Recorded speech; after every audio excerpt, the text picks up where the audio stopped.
서학개미 브리핑입니다. 지난 한 주간 서학개미의 거래 내역 살펴보시죠. 먼저 5위는 엔비디아입니다.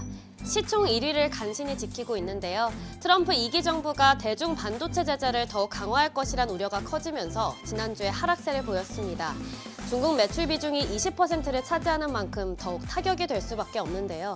또한 아마존이 데이터 센터 효율성을 높이기 위해서 자체 AI 칩을 출시하면서 경쟁력을 위협할 수 있다는 전망도 나오고 있습니다. 한편 엔비디아는 이번 주에 3분기 실적을 발표하는데요. 향후 기술주와 AI 관련주에 대한 전반적인 투자 심리를 가늠하는 척도가 될 것으로 분석됩니다. 4위는 아이온큐입니다. 처음 등장한 종목인데요.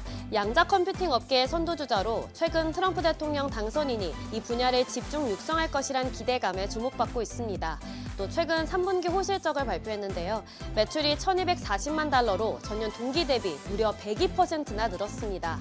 그러나 한편으론 아직 영업이익 측면에서는 여전히 부진하다는 의견도 있습니다. 마지막으로 2위와 1위 모두 테슬라 관련 종목인데요. 1위는 테슬라, 2위는 TSLL입니다. 일론 머스크 최고 경영자가 트럼프 2기 정부에서 결국 정부효율부 수장으로 지명됐습니다. 향후 머스크가 각종 정부기관에 막강한 영향력을 발휘해서 테슬라의 유리한 환경이 조성될 거란 기대감이 계속 주가에 반영됐는데요. 한편 트럼프 대통령 당선인이 바이든 행정부의 전기차 세액 공제를 폐지할 거라고 발표했습니다. 그러나 오히려 경쟁업체들이 손실을 줄이기 위해 감산을 하면서 테슬라의 경쟁력만 더 커질 거란 분석인데요. 앞으로의 흐름 지켜보셔야겠습니다.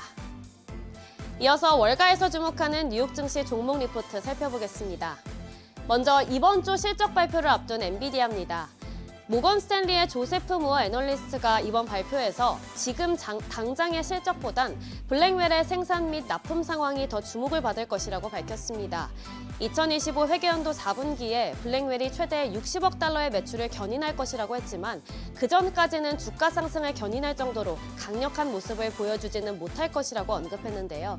현재 강력한 수요를 충족할 수 있는 공급을 확보하지 못하면서 시장이 기대하는 만큼의 성장세를 보여주지는 못할 거란 분석입니다. 한편 최근 블랙웰의 서버에서 과열 문제가 발생했다는 보도도 나왔는데요. 이에 대한 우려도 향후 전망에 영향을 미칠 것으로 보입니다. 다음은 아마존 소식입니다. 세계 최대 전자상거래 업체 아마존이 초저가 상품을 판매하는 웹스토어를 오픈했습니다. 바로 아마존 홀인데요. 이를 통해 중국의 테무, 쉬인 등과 경쟁할 예정입니다. 이에 대해 뱅크 오브 아메리카의 유스틴 포스트 애널리스트는 해당 서비스가 아직 베타 기간이긴 하지만 이미 테무와 쉬인의 성장세가 상당히 둔화되었고 또 트럼프 2기 정부의 관세 정책 등으로 더욱 압박받을 것으로 분석되는데요. 이에 따라 큰 비용을 들이지 않고도 경쟁력을 확보해서 더 유리할 거란 전망입니다. 마지막으로 스포티파이 소식입니다. 뱅크 오브 아메리카의 제시카 레이프 애널리스트는 스포티파이의 이번 3분기 실적이 매우 강력했다며 목표 주가를 기존 430달러에서 515달러로 상향 조정했는데요. 특히 프리미엄 구독자와 월간 활성 사용자가 늘고 모든 지역에서 증가세를 보인 점을 긍정적으로 평가했습니다.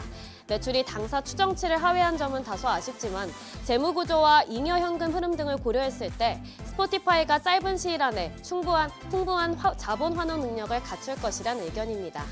지금까지 종목 리포트 전해드렸습니다.